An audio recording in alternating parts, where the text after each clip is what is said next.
വിജിൻ വായാന്തോട് തിരുവനന്തപുരത്ത് ചേരുന്നുണ്ട്. വിജിൻ, കേരളത്തിൽ നിന്ന് വലിയ സമ്മർദ്ദം ഹൈക്കമാൻഡിന് ഉണ്ടായിട്ടുണ്ട് എന്നത് ഒരു സത്യമാണ്. പ്രത്യേകിച്ചും വി ഡി സതീശന് വേണ്ടിയുള്ള വലിയ പ്രകടനങ്ങൾ അത് സൂചിപ്പിക്കുകയും ചെയ്യുന്നുണ്ട്.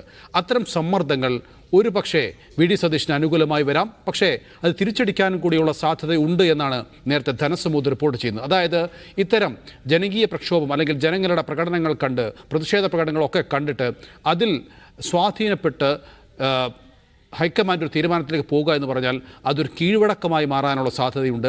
മറ്റ് സംസ്ഥാനങ്ങളിൽ എവിടെയെങ്കിലും അധികാരം ലഭിച്ചു കഴിഞ്ഞാൽ ഇത്തരത്തിലുള്ള അണികളുടെ സമ്മർദ്ദം കൊണ്ട് തീരുമാനത്തിലേക്ക് എത്താനുള്ള കീഴ്വഴക്കത്തിലേക്ക് പോകാനുള്ള സാധ്യതയുണ്ട്. അതുകൊണ്ട് തന്നെ ഈ കാര്യങ്ങളെ ഒന്നും ഗൗനിക്കാതെ ഒരു തീരുമാനത്തിലേക്ക് പോകാനാണ് ഹൈക്കമാൻഡ് ശ്രദ്ധിക്കുക എന്നുള്ള ഒരു വ്യാഖ്യാനം കൂടി വരുന്നുണ്ട്. വിജിൻ,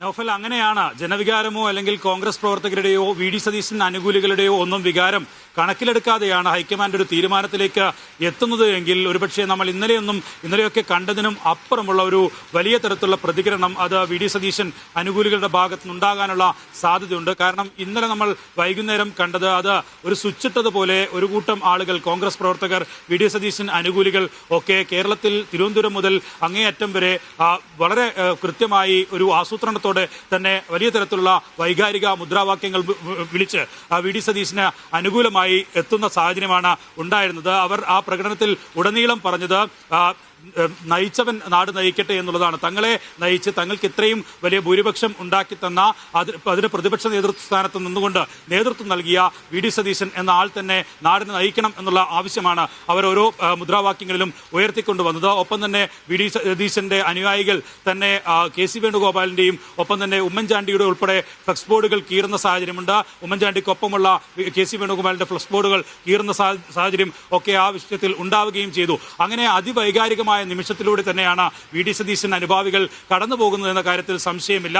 ഏതെങ്കിലും തരത്തിൽ വി ഡി സതീശനെ അനുനയിപ്പിക്കാതെ ഒരു ഏകപക്ഷീയമായ തീരുമാനത്തിലേക്ക്, നിലവിൽ കോൺഗ്രസ് തുടരുന്ന കീഴ്വഴക്കത്തിന്റെ അടിസ്ഥാനത്തിലുള്ള തീരുമാനത്തിലേക്ക് ഒരുപക്ഷെ ഹൈക്കമാൻഡ് എത്തുകയാണെങ്കിൽ ഒരു വലിയ തരത്തിലുള്ള പൊട്ടിത്തെറിയിലേക്ക് ഒരുപക്ഷെ കാര്യങ്ങൾ പോകാനുള്ള സാധ്യതയുണ്ട്. അത് പക്ഷേ കൂടുതൽ ദിവസങ്ങളിലേക്ക് പോകുമോ എന്ന് ചോദിച്ചാൽ അത് കോൺഗ്രസിൽ പലതവണയായി പല ഘട്ടങ്ങളിലൊക്കെ നമ്മൾ കണ്ടിട്ടുള്ളതാണ്.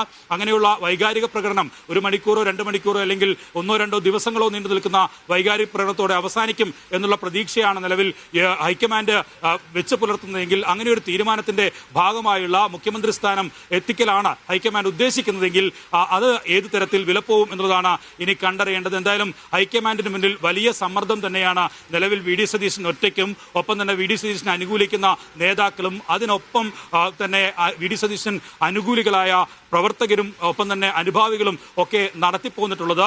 അതെല്ലാം പൂർണ്ണമായും പരാജയപ്പെടുകയാണെങ്കിൽ അത് നിലവിൽ ഇത്രയും വലിയൊരു ഭൂരിപക്ഷം നേടി ജനങ്ങൾ അധികാരത്തിലെത്തിയ ഒരു സർക്കാരിന് വലിയ കല്ലുകടിയാകുന്ന നിലയിലേക്ക് തന്നെ കാര്യങ്ങൾ മാറുമെന്ന കാര്യത്തിൽ സംശയമില്ല. എന്തായാലും നൗഫലും ഒപ്പം തന്നെ ദില്ലിയിൽ നിന്നും സൂചിപ്പിച്ചതുപോലെ കോൺഗ്രസിന് ഒരുപാട് കാര്യങ്ങൾ പരിഗണിക്കേണ്ടതുണ്ട് എന്ന കാര്യത്തിൽ സംശയമില്ല. കീഴ്വഴക്കങ്ങൾ മറികടന്ന് കേരളത്തിൽ ഒരു തീരുമാനം കൈക്കൊണ്ടാൽ, ഏതെങ്കിലും ഒരു വൈകാരിക പ്രകടനത്തിന്റെ ഭാഗമായി മാത്രം ഒരു തീരുമാനത്തിലേക്ക് പോയാൽ അത് മറ്റ് സംസ്ഥാനങ്ങളിലും ബാധിക്കുന്ന നിലയിലേക്ക് കാര്യങ്ങളെത്തും. പല നേതാക്കളും അധികാര സ്ഥാനത്തിനായി നിലയുറപ്പിച്ച സാഹചര്യമൊക്കെ ഉണ്ട്. അതെല്ലാം പൂർണ്ണമായും പൊളിഞ്ഞു പോകുന്ന, ഇത്രയും കാലം അവരെയൊക്കെ ഒരു ചട്ടക്കൂടിനുള്ളിൽ പിടിച്ചു നിർത്തിയിരുന്ന സമവാക്യങ്ങൾ പൂർണ്ണമായും പൊളിഞ്ഞു പോകുന്ന നിലയിലേക്ക് കാര്യങ്ങളെത്തും. അതുകൊണ്ട് തന്നെ ഈ ചർച്ചകൾ നീണ്ടുപോകാനുള്ള പ്രധാന കാരണവും അതുതന്നെയാണ് എന്ന് നമുക്ക് പ്രതീക്ഷിക്കാം. ഈ 3 പേരിൽ 2 പേരെ അനുനയിപ്പിക്കേണ്ടതുണ്ട്. അവരെ പൂർണ്ണമായും പാർട്ടിക്ക് വിധേയരാക്കേണ്ടതുണ്ട്. ആ നടപടികൾ തന്നെയായിരിക്കും ഇപ്പോൾ എന്തായാലും രാഹുൽ ഗാന്ധിയും ചർച്ചകളാണ് ഡൽഹിയിൽ ഇപ്പോൾ പുരോഗമിക്കുന്നത്. 2 മണിക്കൂറിലധികമായി AICC അധ്യക്ഷൻ മല്ലികാർജ്ജുൻ ഖാർഗെയുടെ വീട്ടിൽ യോഗം ചേരുകയാണ്, കൂടിക്കാഴ്ച നടക്കുകയാണ്.